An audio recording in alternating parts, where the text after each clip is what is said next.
in a recent enormous conversation that he had on Twitter with Donald Trump, basically inviting Trump back onto the platform, he talked with Trump about carbon dioxide. And I think he said things that people like myself and our guests today know are scientifically off a bit. And I hate to ever say that I'm in a position to chide or correct Elon Musk. The man is a whole quantum, several standard deviations smarter and brighter than I ever will be. But every once in a while, even a genius can get it wrong. And joining me now to talk about this is our friend Marc Morano, who probably knows more about global warming than anybody else, really. And he joins us now via Zoom. Marc, great to see you. I'm sure, like me, you've come to admire Elon Musk for the many things he's done to fight back against the censorship regime. But I think he got something a little bit wrong in his conversation with Donald Trump, didn't he? Yes, he did. Oh, just first of all, just on Elon Musk, just to respond to what you were saying, he's a complicated figure. And I didn't like him until probably 2021, 22, when he started speaking out on COVID. I never liked him because he did in the past, 2010, 2012, he would say a lot of the standard global warming alarmism comments. If you go back and look at that, he definitely pushed his business model, and he had no problem allowing the climate fear mongering to help the sales of the EV. He's also got government contracts with defense contracts. He's also got Neuralink brain stuff, which is kind of fascinating at the same time, but could also be misused. But he really came into as an advocate for free speech, as an advocate for free markets, as an advocate against the COVID tyranny. He won me over. Mm-hmm. But I still have, I guess you could say, a natural historical distrust of him. And I think should, because he's just a man, flesh and bone. He's not a saint. He's not an angel. Like all of us, he has his flaws, and he's not perfect. So I tell you, I hear exactly what you're saying.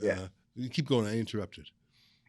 Well, so when he said his comment about the CO2 being causing headaches when they hit 1,000 parts per million, we're currently at about 428 parts per million.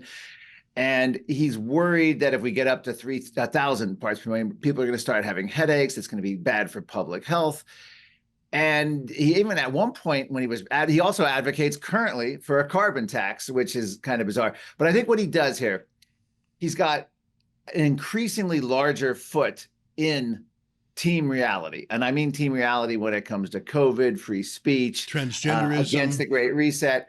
But he still has a foot. Maybe only a few toes in this climate fear promotion, because that's his historic business model when it comes to EVs. So I don't know where he's getting his source. When he came out for a carbon tax in July, he had a chart, unsourced, and I've asked around scientists and others, no one can find the source, of some chart claiming 1,000 can start headaches of when you get to levels of CO2. I know that's not true. I happen to know that your breath is 40,000 parts per million CO2. And, you wouldn't necessarily want to rebreathe someone else's breath all day. But the idea that we aren't in situations where the CO2 is 1,000 or 2,000 parts per million all the time, we don't even notice it. No, you don't. And that's what I was just about to say. So I think he's saying these things because he just can't let go completely. Now, what he said, in my book, Politically Incorrect Guide to Climate Change, I had a whole section. Scientists like Will Happer, 200 peer-reviewed studies, considered the foremost expert on greenhouse gases, has said the idea that CO2 is any kind of pollution is scientific nonsense. Richard Lindzen, who I quote in the book, says you can go up to as high as 5,000 parts per million. That's considered safe on submarines, space stations. And our own Federal Occupational Safety Health Administration says you can have 5,000 CO2 for 8 hours with no problem whatsoever. And what's interesting about this is all known, and you can go much higher. As you mentioned, humans inhale oxygen, we exhale carbon dioxide.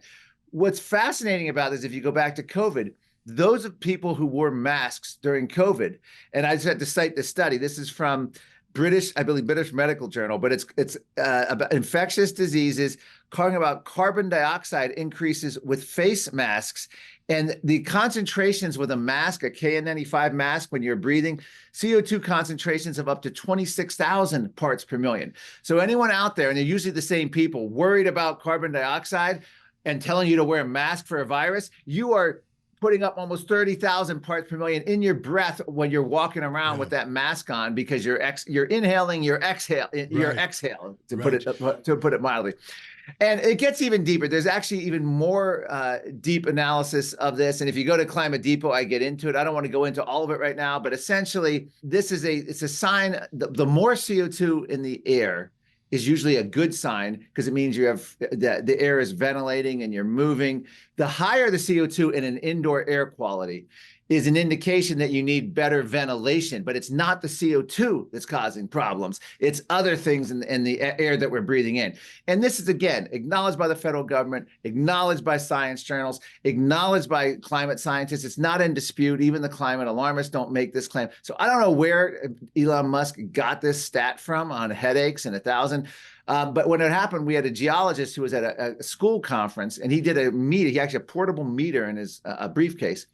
He took a measurement, and it was like 1,200 parts per million or 1,500 in this school conference with all these children. And I asked, are any of the kids reporting headaches? And he said, yeah, dropping over like flies, he said sarcastically.